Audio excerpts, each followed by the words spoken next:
Hey y'all, it's been a while.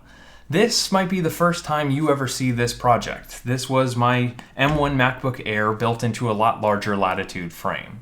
If you missed the original videos that came out back in October and November, I don't blame you. My channel was quite a bit smaller at that time. But I want to give a quick update on the status as it is.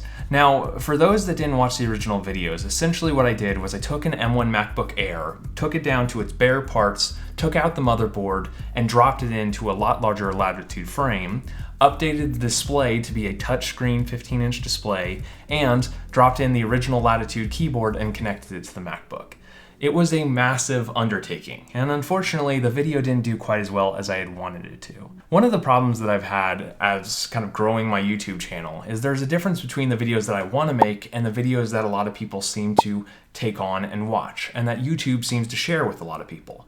And these project videos don't typically get a lot of views. There's not a lot of people that are looking for videos on I modded an M1 MacBook Air. I'd expected to make an entire series about building this custom MacBook Air, but unfortunately it just got so few views that every time I saw the incomplete project in the corner of the room, it kind of made me sad.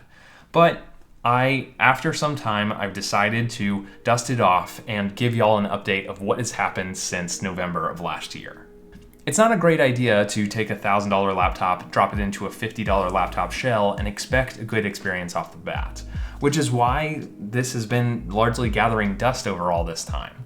I wanted to use it as my primary MacBook, but the experience just was a little bit painful.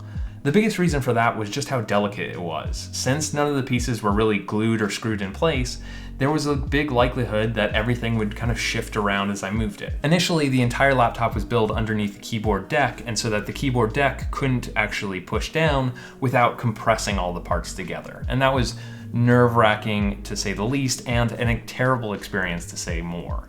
Now, that has since changed because I have flipped the entire internals. Now, if I go ahead and tilt this upwards, you'll see that parts are still not completely glued down, but they are in better places than before. Now, the entire device is significantly more serviceable by just taking off the bottom battery panel, which is awesome. Now, essentially, I reconfigured the internals such that the motherboard sits closest to the closest to the trackpad.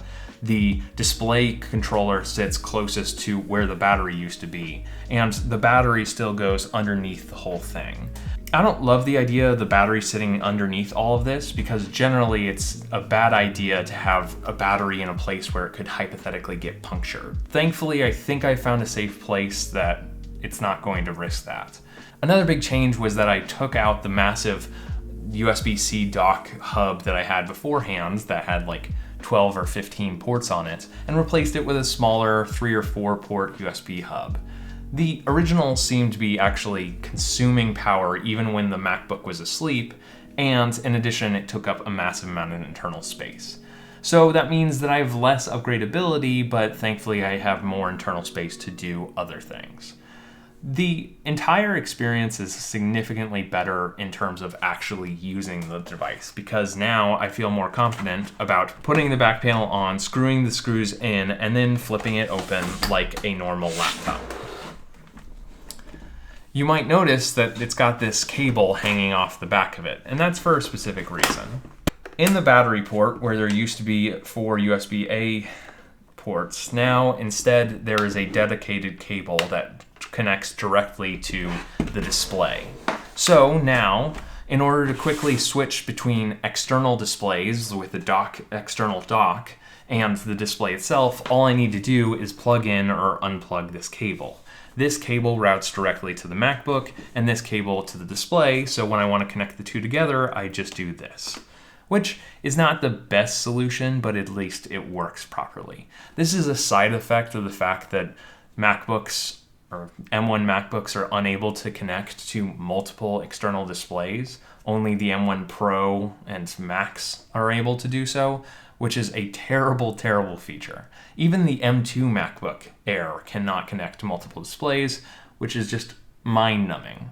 Speaking of the display, now I have a slightly improved display than the kind of matte finished one that I had beforehand. You should be able to pick it up in the overhead video, but essentially this display that I have has a glass panel on top of it. The original display, while I was trying to modify it for the ribbon cable to go through the actual hinge, unfortunately I managed to splice the ribbon cable and cut through it, and the result was the display stopped working.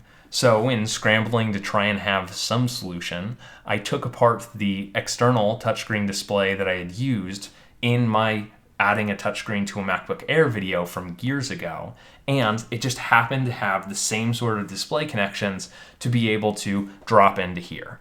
It was an expensive upgrade, but I think it's well worth it having a dedicated touchscreen. Now that display notably worked as a 1080p display on any other laptop, but for whatever reason, when I connect it internally to this MacBook, I'm only getting 720p, which obviously is a bad experience.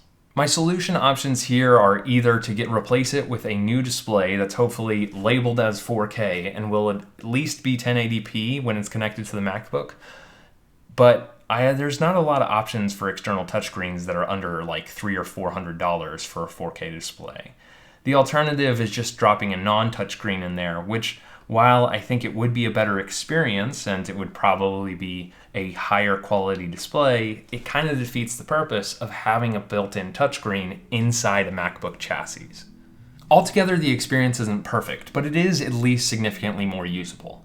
I've started using this more and more as time goes on because I think it's getting closer to a reliable laptop.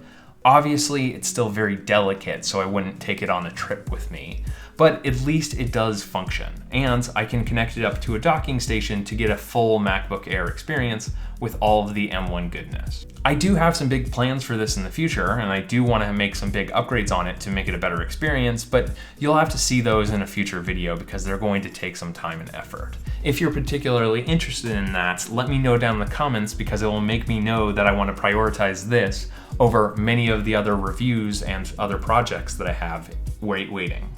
Thank you for watching InnoIso. I hope you like this quick update on my built MacBook. If you did, be sure to let me know down below, get subscribed, and like the video for more. Thanks for watching, and I'll catch you in the next one.